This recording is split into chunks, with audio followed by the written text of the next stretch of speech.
This question in this session we would be talking about this GMAT medium level inference question. Let me go on and read the passage line by line and let's understand every word of it and then move on to the question stem and further to the options. Proponents of the recently introduced tax on the sales of new luxury boats had argued that a tax of this sort would be an equitable way to increase government revenue because the admittedly heavy tax burden would fall only on wealthy people and neither they nor anyone else would suffer any economic hardship. Now, this is a very, a troublesome sentence which GMAT has developed, and this is only for us to lose the idea of what is being asked, right? So, here we would try and understand word by word. So, what he's talking about is that there's a recently introduced tax about what? About sales of new luxury boats, and the proponents of this tax had argued that a tax of this sort would be an equitable, which is a profitable way to increase government revenue, right? Uh, because, and this is the reasoning that they are giving, the admittedly, now understand this word, admittedly, this is being written, this word has been written by the author of the passage. So he's saying that the proponents are using this reasoning, which I don't believe is true, but let's just go ahead with it. That's what he's trying to say. So this is the reasoning that heavy tax burden would fall only on wealthy people and neither they nor anyone else would suffer any economic hardship. So the proponents are saying that there's a heavy tax burden, that is a admittedly heavy tax burden, and this would fall only on wealthy people and neither they nor anyone else would suffer any economic hardship. Now, why is he saying that this heavy tax burden would fall only on wealthy people?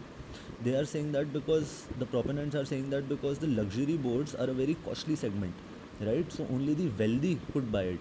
So this is an assumption that the proponents are making. They are saying not the poor people can't buy it, right? Let's go ahead with it. And they are further they are saying neither they nor anyone else would suffer any economic hardship. Now another gap is there. They are saying that these wealthy people would still be would not face any economic hardship after buying the luxury boat. So fine, let's go ahead with that as well, but just keep those points in your mind. And he's saying neither they nor anyone else would suffer any economic hardship.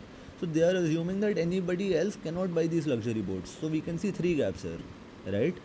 Further, uh, after what the proponents say, the author wants to say that in fact, however, so this is a transition.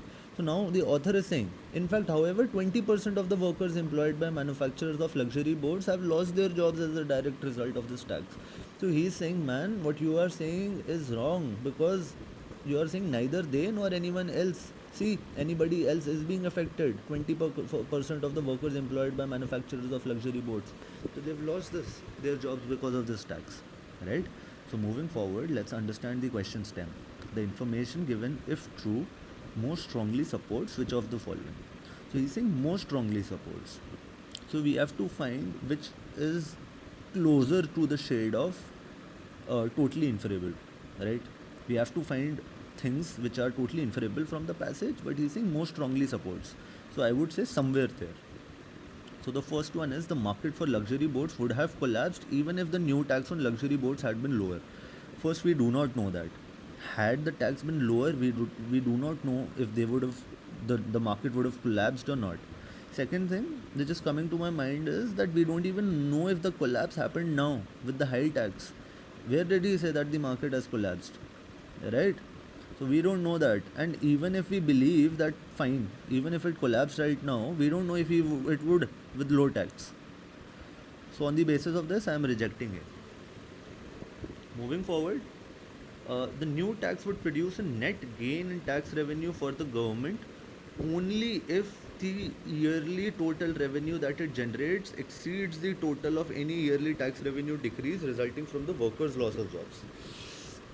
Now, this is a little complicated sentence. Let's try to understand it line by line. So, he's saying the new tax would produce a net gain in tax revenue for the government, and this would happen only if, and then he writes one statement that the yearly total revenue that it generates exceeds this one.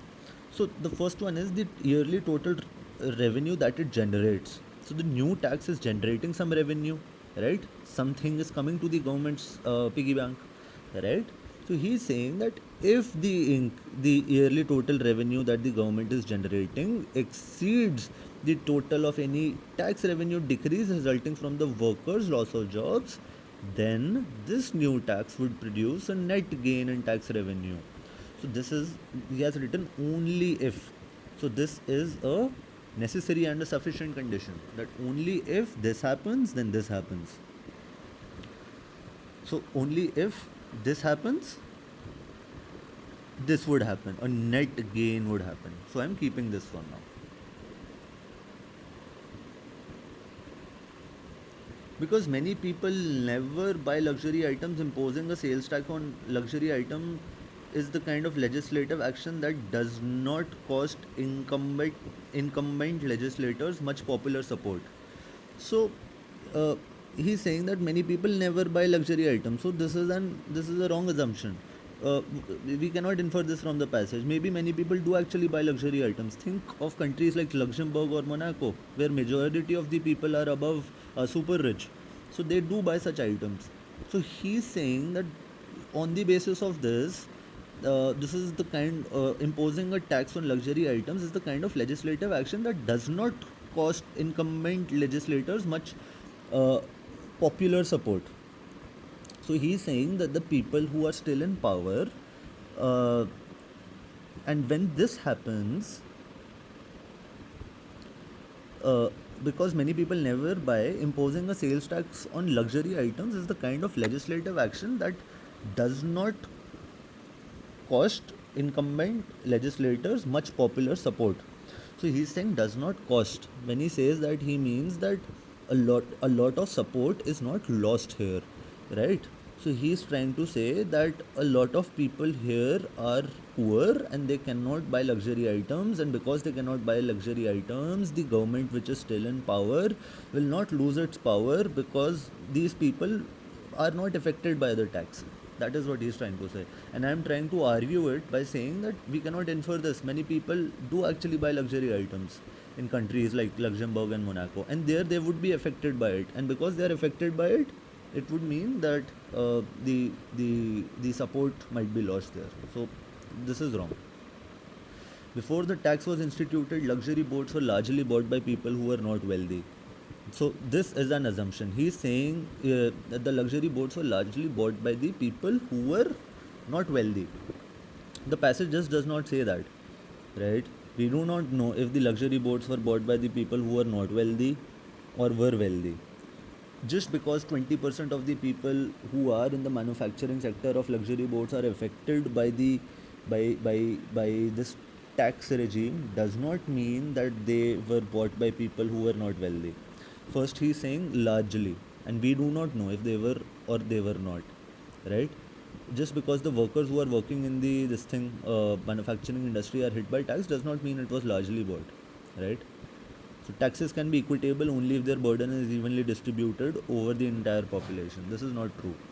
A very small customer segment, which is the upper apex of the population pyramid, is paying. The rich people are paying for majority of the taxes, and the poor people are not taxed, right? So this is not true.